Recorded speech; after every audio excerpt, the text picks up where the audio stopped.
Hello friends. आज की चर्चा शुरू करते हैं। चर्चा शुरू करते के साथ ही आपको एक सवाल मन में आ रहा होगा कि सर आज सेलिंग क्यों हो गई। देखिएगा, सेलिंग क्यों हो गई इसका कोई जवाब नहीं होता है। मार्केट देखिएगा ओवर हीटेड थी और एक तरफा बाजार चलते भी नहीं है। और फॉरेन इंस्टीट्यूशनल इन्वेस्टर्स देखिएगा इतने दिनों से बाइंग कर रहे थे, तो कभी तो उनको माल बेचना तो था ही ना। तो आज उन्होंने सेलिंग शुरू कर दी। अब वो सेलिंग आगे कंटिन्यू रहती है या नहीं रहती है तो आगे आने वाला समय ही बताएगा। लेकिन आज उन्होंने 635 करोड़ की सेलिंग स्टार्ट की। जरा सी सेलिंग उनके द्वारा की गई और 1290 करोड़ की सेलिंग डीआईज के द्वारा की गई।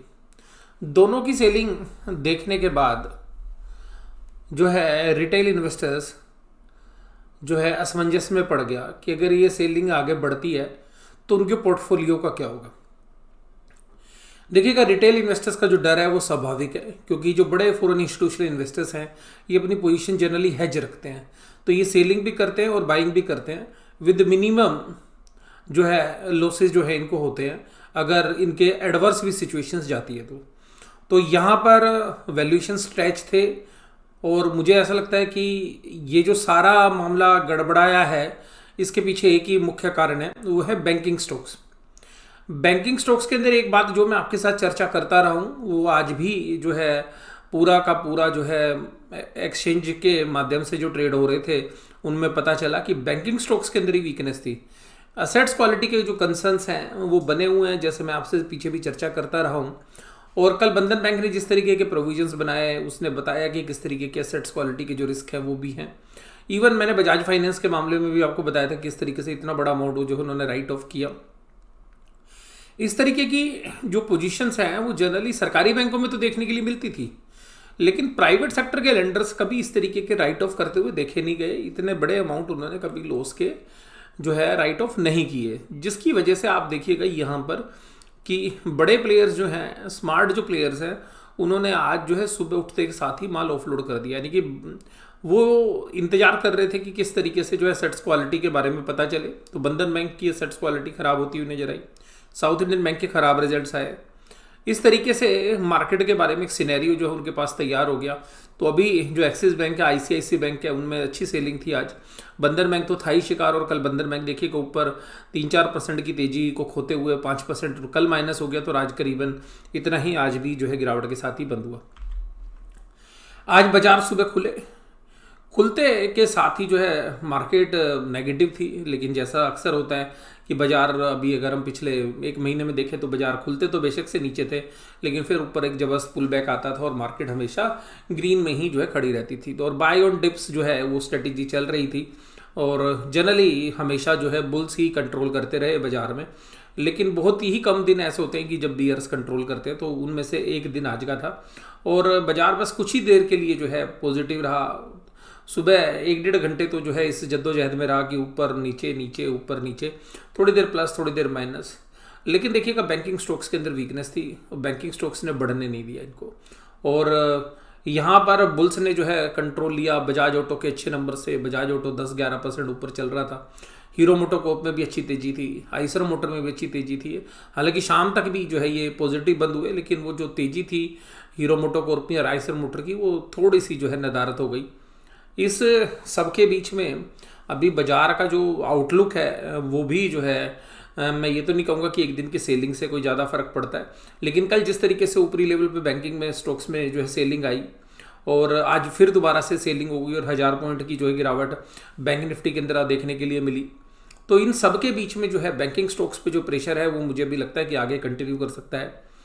और इसके अंदर अगर हम बात करें तो देखिएगा बजाज ऑटो आज 11% जो है तेजी के साथ बंद हुआ, 4119 पे क्लोज हुआ, लगभग हाईएस्ट पॉइंट के ऊपर ही 4130 के हाई थे और वहीं पर बंद हुआ। हीरो मोटोकॉर्प जो है 3483 से 3377, हालांकि इसमें 100 रुपये की करेक्शन आ गई ऊपरी लेवल से, भाई ये सस्टेन नहीं कर पाया अपने ऊपरी लेवल को। इसी तरीके से आइसर मोटर भी जो है 3037 से करीबन 40-50 रुपये ये भी नीचे आ गया। और उसके अलावा हिंदुस्तान यूनिलीवर देखिए जो डिफेंसिव है वो चलते हुए नजर आए। अल्ट्राटेक सीमेंट जो है प्लस में बंद हुआ। टीसीएस आज भी जो है दिन के समय तो देखिएगा ये करीबन 1.5-2% के आसपास की जो है तेजी थी, लेकिन वो शाम होते होते इसमें भी गिरावट आ गई। गेल जो है वो पॉजिटिव बंद हुआ और डिविडेंड भी है इसका नेक्स्ट वीक के अंदर। तो टाटा मोटर्स देखिएगा ये पॉजिटिव नोट के साथ बंद हुआ। तो ऑटो ने आज जो है कमान संभाल रखी थी और बजाज फिनसर्व जो है शाम तक पॉजिटिव था लेकिन बाद में वो फ्लैट हो गया।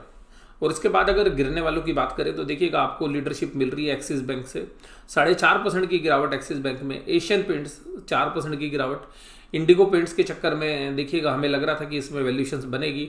तो अब देखिएगा इंडिगो पेंट्स के आईपीओ में रिस्पॉन्स तो काफ़ी अच्छा है लेकिन अभी देखिएगा एशियन पेंट्स में 4% की गिरावट हो गई।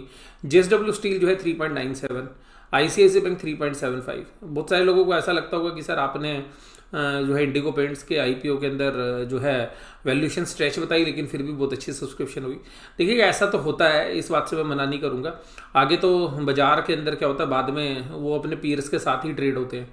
आप देख सकते हैं मिसिस बैक्टर का जो है आईपीओ आया था, आईपीओ के प्राइस अब देखिए कितना जो है खिसक चुका है नीचे, तो अब अपने पीयर्स के साथ ही वो है ट्रेड करता है। इसी तरीके से हैप्पीस्ट माइंड भी अपने पीयर्स के साथ ही ट्रेड करेंगे। तो इसी तरीके से बहुत सारे शेयर जो आईपीओ में भी आए थे वो थोड़े समय के बाद अपने जो पीयर्स है उन्हीं के साथ जो है वैल्यूएशंस जो है शेयर करते हैं। अब यहाँ पर आईसीआईसी बैंक में भी 3.75 की गिरावट है, हिंडाल्को में भी 3.74, इंडसइंड बैंक 3.55। देखिएगा इंडसइंड बैंक दिन भर पॉजिटिव खड़ा रहा, मतलब पॉजिटिव क्या बट 900 रुपये से ऊपर खड़ा रहा, लेकिन शाम को देखिएगा 900 क्या मैं कहूँगा कि 925 930 पे काफ़ी देर रहा और शाम होते होते इसके अंदर भी जो है एक अच्छी सेलिंग जो है अचानक तैयार हो गई। एसबीआई देखिएगा अभी 300 रुपये के ऊपर ट्रेड कर रहा था 2 दिन पहले और 305 304 रुपये पे, और आज देखिएगा वो 284 पे आ गया। तो यहाँ पर अच्छी सेलिंग हुई। बजाज फाइनेंस के अंदर 3% की जो है गिरावट हुई और कल ऐसा लग रहा था कि बजाज फाइनेंस जो है नई ऊंचाइयों की तरफ जो है बढ़ रहा है और रिजल्ट को अनदेखी करते हुए भी आगे चल रहा था। आज देखिएगा उसमें भी प्रॉफिट बुकिंग देखने के लिए मिली। टाटा स्टील में प्रॉफिट बुकिंग थी, बीपीसीएल के अंदर 2.79% की गिरावट, कोल इंडिया देखिएगा 2.77, यूपीएल में 2.75, एचडीएफसी 2.74। तो गिरावट आज ज़्यादातर फाइनेंशियल से थी। अगर आप यहाँ पे पूरी स्क्रीन पे भी देखेंगे तो Axis Bank, ICIC Bank, IndusInd Bank, State Bank of India, Bajaj finance, HDFC limited, तो आप देखिएगा दिग्गज जो हैं वो गिरावट के साथ बंद हुए और वो मोस्टली फाइनेंशियल्स है। और यहाँ पे आपको एक कैंडल भी जो है समझ में आएगी कि किस तरीके की कैंडल जो है बनी है। तो ये जो कैंडल है ये है बैंक निफ्टी की कैंडल। तो निफ्टी की कैंडल को देखिएगा, निफ्टी की कैंडल कैसी बनी। निफ्टी की कैंडल में आप ये देखिएगा कि 1 2 3 कैंडल के बराबर यहाँ पर देखिएगा पहले भी बाउंस बैक किया था 3 दिन पहले। देखिएगा ये जो 3 दिन पहले जो कैंडल यहीं से बाउंस बैक किया था ट्यूसडे के सेशन में, और ये यहीं से बाउंस बैक होकर 3 कैंडल बनी थी ऊपर की, लेकिन आज फिर देखिएगा एक ही कैंडल ने हिसाब बराबर कर लिया। कल की शाम की वीकनेस और फिर आज। इसके बाद आप यहाँ पे देखेंगे कि जहाँ पर कंट्रीब्यूशन था, रिलायंस ने कल अच्छी तेजी दिखाई थी लेकिन आज जो है इसने जो है नेगेटिव कंट्रीब्यूशन दिया। एचडीएफसी बैंक देखिएगा 28 पॉइंट की निफ्टी में गिरावट का कारण ये बना, एचडीएफसी 26 पॉइंट की गिरावट का, आईसीआईसी बैंक 26 पॉइंट। तो इतना बड़ी गिरावट इन फाइनेंशियल से ही आई है। तो आप देखिएगा चारों फाइनेंशियल्स नेम्स थे और वो ही असेट्स क्वालिटी कंसर्न्स जो है वो मार्केट को परेशान कर रहे हैं। बजाज ऑटो में तेजी थी, एचयूएल में, टीसीएस में, हीरो मोटोकॉर्प में, आइसर मोटर्स में, ये पॉजिटिव कंट्रीब्यूटर्स थे निफ्टी में। अब देखिएगा बैंक निफ्टी 1019 पॉइंट की गिरावट, और आप देखिएगा कहीं पर भी पूरे दिन के अंदर 1-2 हल्के फुल्के बाउंस बैक आए थे लेकिन कहीं पर टिकने नहीं दिया, यानी कि बड़े धीरे धीरे माल बेचा गया। मैं आपको ये भी बता दूं कि बहुत धीरे धीरे जो है माल ऑफलोड हो रहा था, फिर थोड़ी देर सेलिंग रोक दी तो वो बुल्स जो है, क्योंकि बायो डिप्स मार्केट थी तो एकदम ऊपर जाती थी और जैसे ऊपर के प्राइस आते थे वैसे ही जो है सेलिंग दोबारा से शुरू हो जाती थी। तो आप ये देखिएगा यहाँ पे जो सेलिंग हुई है। और उसके अलावा देखिएगा बंधन बैंक के अंदर 7.5% की गिरावट, 314 रुपये पे काम करता हुआ नजर आ रहा है। कल जो 390 रुपये पे काम कर रहा था वो आज 314 रुपये पे काम कर रहा है। तो आप इस खुद समझ सकते हैं कि ये पूरा का पूरा जो है बैंकिंग में जो है गिरावट आई है। आरबीएल बैंक में देखिएगा 5% की गिरावट, एक्सिस बैंक में 4.48 की गिरावट, फेडरल बैंक में 3.87, बैंक ऑफ बड़ौदा 3.8। तो आप ये समझेंगे कि ये जो असेट्स क्वालिटी के जो कंसर्न्स है वो सामने जो है आ रहे हैं, जिसकी वजह से फाइनेंशियल्स के अंदर वीकनेस देखी जा सकती है।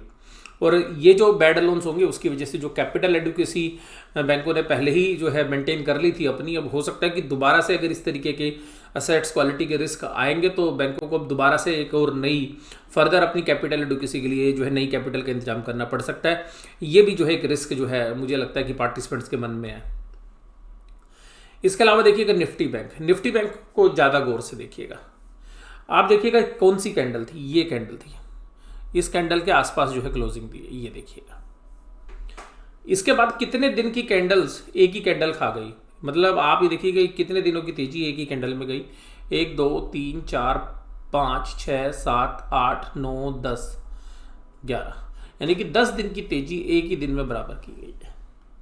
इसका मतलब क्या है कि यहाँ पर ये जो लोग 10 दिन जिन्होंने माल खरीदा उनको एक ही झटके में जो है उनको प्रॉफिट से लॉस में ले आए ये। तो ये बियर्स की मैं बात बोलता भी हूँ कि बियर्स आता है सब कुछ उजाड़ के एक बार चला जाता है, आता है जल्दी जल्दी सब कुछ तोड़ता फोड़ता है और फिर वो जो है जल्दी चला भी जाता है। तो बियर जनरली आते हैं, बियर जो प्रॉफिट बुकिंग वाला सेशन होता है वो ज़्यादा लंबा नहीं होता है और जनरली 3 4 5 दिन जो है, ज़्यादा से ज़्यादा 10 15 दिन मोस्टली मार्केट जो है बुल्स के फेवर में ही रहती है। लेकिन देखिएगा जब ये ऐसी बड़ी कैंडल आती है तो 10 दिन का हिसाब एक ही दिन में जो है ये करके चले गए। और यहाँ पर अभी भी जो है ऐसा नहीं था कि शाम तक की जो है बैंक निफ्टी स्टॉक्स में कोई रिलीफ मिला। हालांकि निफ्टी के स्टॉक्स में जो है फिर भी इतना पेन नहीं था जितना बैंक निफ्टी के जो स्टॉक्स है उनमें जितनी वीकनेस थी। तो यहाँ पर देखिएगा बैंक निफ्टी में सारे शेयर्स आज माइनस में थे।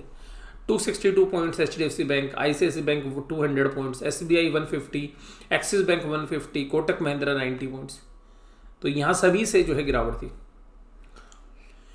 एडवांस डिक्लाइन रेशियो, सुबह देखिएगा एडवांस और डिक्लाइन बराबर जो है लड़ रहे थे और एडवांस तो 1000 के पास थे, क्योंकि जो नॉर्मली होता है रोज मार्केट खुलती थी माइनस भी, अगर सिंगापुर निफ्टी भी नीचे होता था तो निफ्टी ऊपर आ जाती थी, मार्केट आउटलुक जो है पॉजिटिव हो जाता था थोड़ी देर में। लेकिन आज नहीं हुआ, आज उल्टा हो गया। आज देखिएगा कल की तरह जो है, कल ये जो दोपहर में काम हुआ था कि डिक्लाइन वाले शेयर्स दोपहर के बाद जो है बढ़े थे, आज वो सुबह 1-1.5 घंटे के बाद ही जो है सारे दिन जो है बढ़ते रहे और डिक्लाइन वाले शेयर्स ही जो है अंत में जो है ज़्यादा रहे। और 1346 शेयर्स, 1346 शेयर्स जो है आप डिक्लाइन में देख पाएंगे। और ये एफआईज के डेटा है। एफआईज के डेटा में देखिएगा, मैं आज के डेटा तो आपको बता ही चुका हूँ कि जो है 35 करोड़ की सेलिंग थी आज कैश मार्केट में, और जो है डीआईज की भी जो है सेलिंग थी 1290 की। तो अब ये देखिएगा इतनी सी जरा सी सेलिंग से ही जो है इतनी बड़ी मार्केट गिर गई है। इसका मतलब क्या है कि बहुत सारी जो पोजीशंस हैं वो स्टॉप लॉस पे खड़ी हुई थी। तो या तो उनको स्टॉप लॉस को जो है तोड़ने के लिए मार्केट नीचे आई है या वास्तव में आई है, ये अभी देखिएगा 1-2 ट्रेडिंग सेशंस के बाद जो है लगेगा। बट ये तो पक्का है कि मार्केट के अंदर जो स्ट्रेंथ थी उसके ऊपर एक डेंट जरूर पड़ा है। देखिएगा इंडेक्स के अंदर भी, अब इंडेक्स के अंदर भी जो सेलिंग हुई है देखिएगा 1471 करोड़ की जो है सेलिंग हुई है। उधर इंडेक्स ऑप्शंस में भी सेलिंग हुई है देखिए, लेकिन इंडेक्स के ऑप्शन से ज़्यादा कुछ पता नहीं चलता कि ये जो है माइनस में किस लिए। तो लेकिन ये हो सकता है कि बहुत सारी जो पुट के अंदर उनके प्रॉफिट्स आए होंगे तो वो उन्होंने शायद बेच दी होंगी। और यहाँ पर देखिएगा उन्होंने इंडेक्स में भी जो सेलिंग की है तो ये जो है सेलिंग जो है आपको नेगेटिव है। लेकिन ये मान लीजिए अगर उन्होंने अपनी पुट जो है सेल करी हैं कि भाई आगे मार्केट दोबारा से रिकवर करेगी तो हो सकता है ये बुल्स पोजीशन भी हो। इससे ज़्यादा आइडिया लग नहीं सकता, क्योंकि इसमें कॉल और पुट की वजह से दोनों चीज़ें बाय और सेल में लॉन्ग भी हो सकते हैं, शॉर्ट भी हो सकते हैं। इसके अलावा जो है एफआईज की सेलिंग देखिएगा फ्यूचर के स्टॉक में भी थी। तो स्टॉक में देखिएगा लगातार 3 दिन जो है सेलिंग हो रही है। तो ये जो इंडिकेशंस हैं ये अभी भी जो है क्योंकि एक्सपायरी वाला वीक है और 26 जनवरी की छुट्टी है, तो अब जो 3 ट्रेडिंग सेशंस हैं जो अगली एक्सपायरी से पहले, तो वहाँ पे जो है गौर फरमाना यही पड़ेगा कि जो है मोस्टली जो बुल्स हैं वो शायद अपना प्रॉफिट बुक कर रहे हैं। पुट कॉल रेशियोज तो ऐसी है देखने के लगता है कि जैसे मार्केट को बिल्कुल बुल होना चाहिए था, कल भी हमने चर्चा की थी। लेकिन अब पुट कॉल रेशियो के हिसाब से तो मार्केट जो है तेज होनी चाहिए सोमवार को, जो डेटा पॉइंट जो कह रहे हैं। इधर ओपन इंटरेस्ट के अंदर भी अगर हम बात करें कि जहाँ पे चेंजेस हुआ है, तो देखिएगा ओपन इंटरेस्ट के अंदर अगर आप आज पूरा मार्केट में देखेंगे तो सबसे ज़्यादा ओपन इंटरेस्ट पुट साइड के अंदर 14,400 पर ही बना है, यानी कि जबरदस्त जो है राइटिंग हुई है। लेकिन उसके बावजूद भी मार्केट जो है 14,400 को लास्ट के आधे घंटे के अंदर क्रैक कर देती है। तो ये जो पोजीशंस हैं ये अभी देखिएगा हाईएस्ट ओपन इंटरेस्ट जो है, इसके बाद अगर कहीं पे तो 14,200 पे, और इसके अलावा जो मेजर सपोर्ट है वो 14,000 के ऊपर है। तो इस एक्सपायरी में 14,000 तोड़ पाना इतना आसान काम नहीं है, क्योंकि वहाँ पर बहुत ही जबरदस्त जो है ओपन इंटरेस्ट जो है बिल्डअप है। ऊपर की तरफ देखें रेजिस्टेंस के रूप में देखेंगे तो 14,400 पे देखिएगा यहाँ पर भी जबरदस्त जो है रेजिस्टेंस देखने के लिए मिल सकता है, क्योंकि कॉल राइटिंग भी जबरदस्त हुई है और कॉल राइटर भी जो है ये मान के चल रहे हैं कि 14,400 जो है अब जो है ऊपर आना मुश्किल है। उसके अलावा 14,500 में भी जो है जबरदस्त कॉल राइटिंग हुई है। तो कॉल राइटिंग काफ़ी एग्रेसिवली की गई है। यहाँ पे भी ओपन इंटरेस्ट में 19 लाख 14,600 में। तो ये जो सारी कॉल राइटिंग, इतनी जबरदस्त कॉल राइटिंग हुई है, तो ये इंडिकेशंस ये दे रही है कि मार्केट अभी ये मान के चल रही है कि एक्सपायरी जो है 14,600 से ऊपर कर पाना थोड़ा सा बुल्स के लिए मुश्किल हो जाएगा। और बियर्स भी जो है 14,000 के नीचे शायद मार्केट को ना ला पाए। और 14,200 जो है एक मेजर सपोर्ट है अगर ओपन इंटरेस्ट के एंगल से अगर हम चर्चा को देखें। तो आपको यहाँ इस एनालिसिस में क्या करना है, मुझे ऐसा लगता है कि जो भी बाय करने की जो डिसीजंस हैं वो थर्सडे के एक्सपायरी तक इंतज़ार करना चाहिए कि थर्सडे तक जो भी पोजीशंस होती है वो क्लियर हो जाएगी, क्योंकि थर्सडे तक जो दोनों साइड की पोजीशंस बनी होंगी बुल्स और बीयर्स की वो सेटल हो जाएंगी थर्सडे तक। तो जो फ्राइडे को नया सेशन होगा फिर जो है यहाँ पर एक नई शुरुआत बजट के लिए जो है होती हुई नजर आएगी।